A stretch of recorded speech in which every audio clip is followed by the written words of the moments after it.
apply it to the police department, so the chief can use it as he sees fit, for sure. But the gang unit is paramount, it's very necessary. The police service specialists, they do God's work, and to take them off the streets, to lay them off, I think, is a big mistake. And the fact is they do a lot of police work. They do a significant amount of police work. If they don't respond to emergency calls, we know that. But when there is, let's say, a perennial problem in a neighborhood, I can call the number, and I know the person on the east side will do a great job of taking care of that problem. So I don't want to cut those out. And quite frankly, they're cheaper than a police officer. I don't want to see a police officer taking on the duties of a much lower cost employee when we could have some savings there and get our police officers out on the beat. So again, my recommendation would be to cut that slurry seal program in half. Listen, I think slurry seal and street repair is absolutely necessary. You've heard me push for it, but somebody's got to protect those streets, and it starts there for me. And the fact of the matter is that crime is starting to edge up, property crimes for sure, and some others as well. And I think taking $1 million out of there and moving it to the police budget on a one-time basis for now would be good. But again, we also got to look at replenishing that budget on a recurring basis. And why I cite the slurry seal program is because we don't have a regular slurry seal program in the city. I remember I came on, 8 years ago, 8.5 years ago, and we didn't have, I was told we couldn't do slurry seal in the city, and then we kind of got around to, after a bunch of questions were asked by me and others, we started slurry sealing. So I think slurry seal can work for sure, that's absolutely true. But again, to start out with $2 million when we don't have a regular slurry seal program, I think is a bit much at this time. And again, I have to cite our public safety needs as well. And maybe the police chief or someone from the police department would like to comment on my comments. The fire chief, I'd like to hear about the engine that we discussed. I had some phone conversations about that. Can you make it work? Can you not? Just lay it out, be honest. I can take it. And again, so I'm open to any staff comments that the city management team or whomever would like to bring forward. But again, where I fall right now, just looking at this, and this was just handed to me, although I know we've been discussing it for some time, is I'd like to see the public safety and bolstered, and specifically with regard to the police department, taking 20 gang officers off the streets and then laying off all the PSSs. I think is pretty scary to me, and I think it's very scary to our neighborhoods, because those are the workhorses of our city. They keep us safe, and they deal with the perennial problems and the really, really bad guys. So that's where I fall. Thank you. Would you like to hear from police or fire first? Police? How about, who's closer? Police.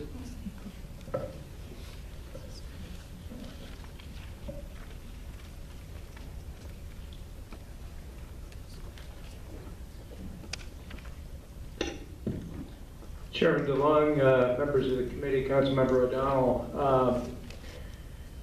I guess the question is the proposed restoration adequate?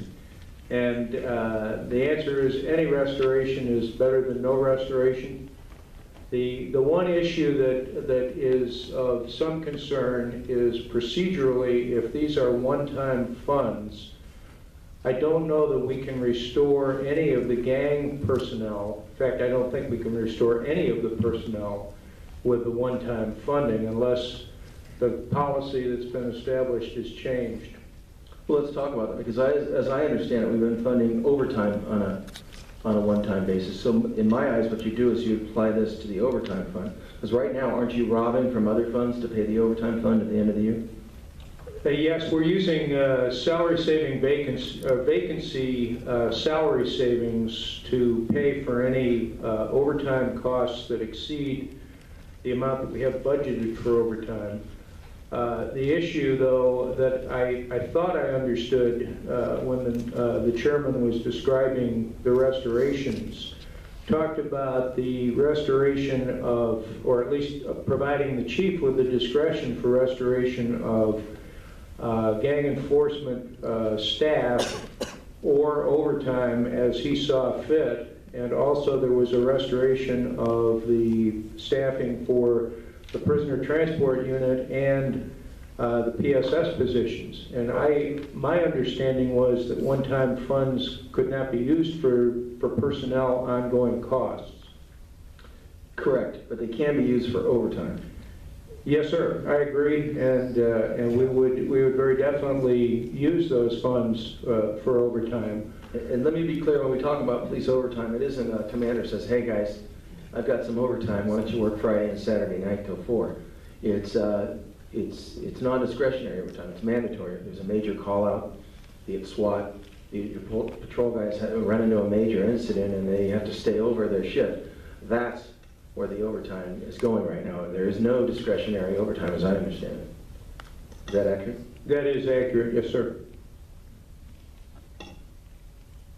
Well, maybe I hear what you're saying. I know our goals are to certainly support public safety. We also want to support our policy. So maybe what we can do is actually, the city manager is not here, neither is the assistant city manager. What we can do is turn it back to them and see what they can work out to find a solution to this. Because what we're saying is, hey, here's some money to support public safety. And the crime rate is going up. So again, those conversations need to be had very shortly, I imagine. I'm not going to put this on you to figure out, Mr. Braden. That's what I'm telling you, in short. So thank you. Thank you for your comments. I think Councilmember O'Donnell's done an excellent job at really just kind of outlining the difficulty we face in trying to find some balance, right?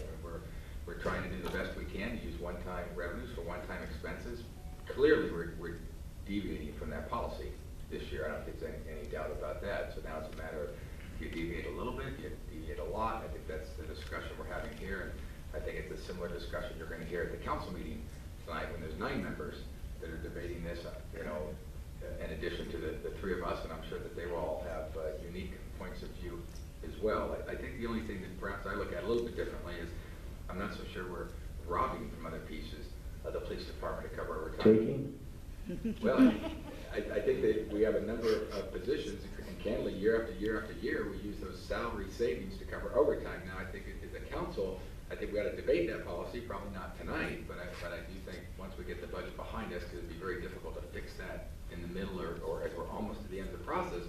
But I do think we should have a robust policy discussion on that. I know I was surprised that we were intentionally under budgeting overtime in the police department. I made my comments a week or 2 ago about that because I thought 3 or 4 years ago the council had said, let's not do that anymore. Not that you can peg it to the exact dollar, but there's circumstances that may occur during the year that require more overtime, but we try and at least budget that minimum amount that absolutely for sure you're going to spend that amount of overtime, budget for that, and then Rob take whatever to get there for the rest. But what we've done is we're intentionally, we know we're approving an overtime number in the city manager's proposed budget that under no circumstances is going to be enough for PD.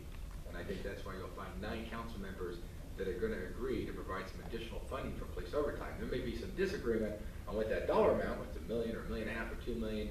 We'll see how the discussion goes, but I don't think there's a single council member or the city manager or any of the command staff that are going to say, no, we don't need any more overtime. What's in the budget is perfectly fine. So that's one thing that I think we all agree on. Councilmember Lowenthal, do you have any questions or suggestions or concerns?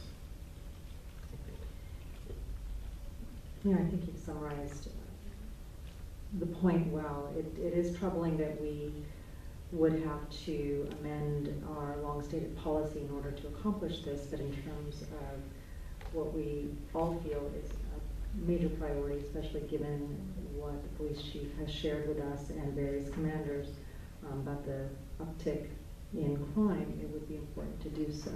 So I'm comfortable with that expenditure. I do, at another date, want to have a formal discussion with the council. My sense now is that instruction that we had given 2, 3, 4 years ago to our staff team wasn't necessarily taken as a council policy, which in their defense, I agree, because it was not a council agenda item that we had passed, the majority of us. And so we can correct that going forward, but for this discussion, I would like to be sure that we ensure that the basic minimum is attributed to through these expenditures. And on the one question that Councilmember O'Donnell asked about the slurry seal, my position on infrastructure I look at it separately from the different priorities we have. I think infrastructure repair and restoration, if we don't at least keep up with it, and slurry seal is unfortunately the Band-Aid fix to what's desperately needed, but if we don't keep up with it, it becomes more expensive, and I don't see us down the road having that much more resources to contribute to it. And so I would like to ensure that we keep up with infrastructure to the best of our abilities. In addition to our other priorities, I don't feel that, I mean, in this case, this would be taking from one to fulfill another, which I know we do all the time, but infrastructure is important to me, and I think it is for a lot of us.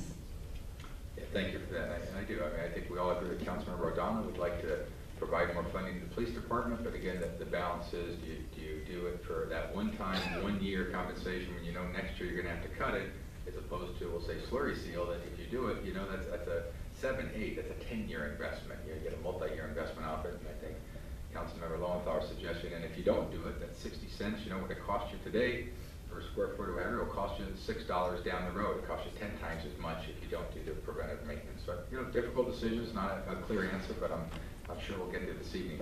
Now, I think you want the fire chief as well to come down and speak to that. Yeah, the proposal to take one engine out of service, and he and I had some phone conversations where we talked about altering some service models, the service model, and I just wanted to hear about that today.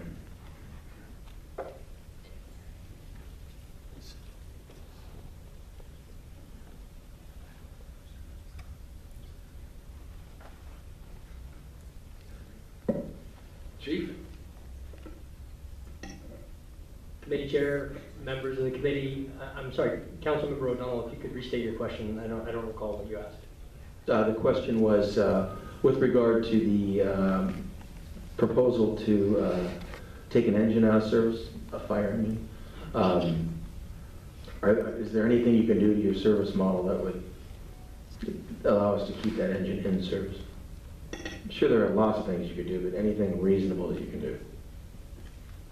Chair, DeLong, committee members, the fire department command staff engaged over a period of about 6 months looking at the organization as a whole, and the determination was made that taking the engine out of service would have the least overall impact on the system as a whole. We thought we gave a lot of credibility and thought to a lot of different models of service delivery in the city, but we believe firmly that the fiscal 13 budget package that we put forward with the one engine being removed is the best thing to do this year and still meet our target response criteria. Secondarily to that, we did also bring forward a creative option to lower our overall cost by moving forward on the implementation of an alternative paramedic staffing and deployment model, which we are working through the process with the county right now, and will continue to explore other creative ways to reduce our overall cost footprint. So, in short, that means no? No. Okay. Thank you. Any additional questions for Chief Dury? Public comment on this item? Do you have a motion? Not yet. Should you Good evening, Shirley Broussard, Senior Consultant Pastor, Swarm Group and Associates. And I did make mention of this when I was before you last. With regards to police and firemen, having been married to one, my former husband was battalion chief of Los Angeles City Fire Department. And over time, I have evaluated the difference between the two. We pay firemen to be available. Whether they do any work within a 24-hour shift, they're going to be paid the amount of money that is allowed to them under salary. We pay police officers to do the work regardless. And the moment a police officer steps outside the door, they're on duty. When they go home at night, they are on duty because the nature of the work. They carry an arm, they are armed, and that makes them a target to those who do not use their right to bear arms responsibly. When I hear of the difference between pay and raises and allowed amenities that we give police officers and firemen, and over the years I've evaluated that just in my own mind. both jobs are important. Firemen, on the other hand, more than likely will die of a heart attack, as did my husband. His heart burst on the way to an EKG survey. Police officers, on the other hand, more than likely they're going to be shot. They're going to be a traffic jam, someone will hit their car. A citizen might be mad at them and stalk them and their families.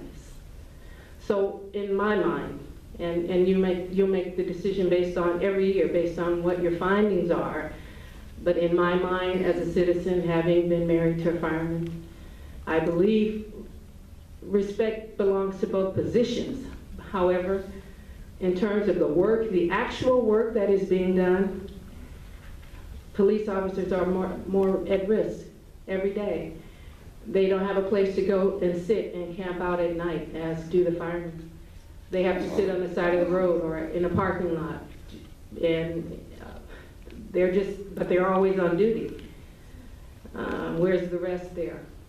I've never visited a police station, so I don't even know if there are beds there, but where's the rest for police officers? The work is much more strenuous in there. In my estimation, there's too much risk for not to give them more consideration. Thank you. Before the next speaker, I think Mr. O'Donnell wanted to make a motion. Okay. Continue, please. Hi, my name is Jim Foster. I'm the Vice President of Long Beach POA. Steve is out of state today, sends his regards, asked me to speak on his behalf. Really, I have 2 points about for the committee's consideration. One is with the ongoing revenue that we've now learned about and that the committee is going to recommend with its changes. I guess our first question is, if we have been living under the theory of proportional cuts and proportional savings, do we not also have proportional gain? So that if this is ongoing money that is going to continually be there every year, how is it not lumped in the same pot of general fund money for the same proportional gain for everyone? And so our concern would be, as we go year to year, will this 2 million or 2.7, whatever it turns out to be special money for special projects on ongoing events, or as part of the overall general fund plan? And then the second point to make is, of all the hard decisions that the council has to make through this budget process, the one decision that they really don't have to make is the police overtime, because we know that is money that is going to be spent. Of the police overtime budget, really it's broken into 3 parts, unequal parts. A part of it goes for special events, the Grand Prix, the marathon, but those are all events that are refunded back to the city. They don't actually cost, it's money in, money out. The second large chunk is court, where the officer has been ordered by a judge to go to court and testify. He really doesn't have a choice. In fact, if he is not there, he can be held in contempt of court himself. And then that last part is that operational money, which we really have no control over. It is our SWAT call-outs. It is our homicides. It is the child that's been injured and sent to the hospital that we need a detective out because he's so critically injured, we need to do the investigation now. We know we're going to spend about $10 billion historically every year on that overtime. We know it's going to be spent. Your decision is, where do you want that money to come from? And I have to say, it's as bitter as it is sometimes for the POA to say, Chair DeLong, you're correct. That is an ongoing Was it that better to say that? I got to tell you, it hurt a little bit to say it, but you are 100% correct. Just one time. Just one time. But we know we're going to spend it. We need to budget it accordingly. And I feel for you now as we're trying to find $1 million here, and little bits of money to get back, but we need to fix that problem because we know the city depends on those resources to be there. Thank you very much. Thank you. You know, and let me just say, first of all, I think we all agree with you. We'll start with that. For what it's worth, you know, I did a quick calculation here. If you look at the additional structural revenue of 2.097 to a little about $2.1 million, we're looking at restoring $2 million of it back to the police department. So getting $2 million out of 2.1, you know, you may have left a little money on the table, but it's not bad. Those are for the PSS positions, for the jail transport unit, and then the gangs and overtime. But we do agree with you. We should do a better job of budgeting the proper amount. And then if you look at the one-times, that's about $3.1 million for police for the. So we could do better, and I think Mr. O'Donnell and the rest of us are going to do the best we can, but let's see where it goes. Thanks for your comments. Thank you. Rex Pritchard, President of Long Beach Firefighters Association. Couple comments, couple questions.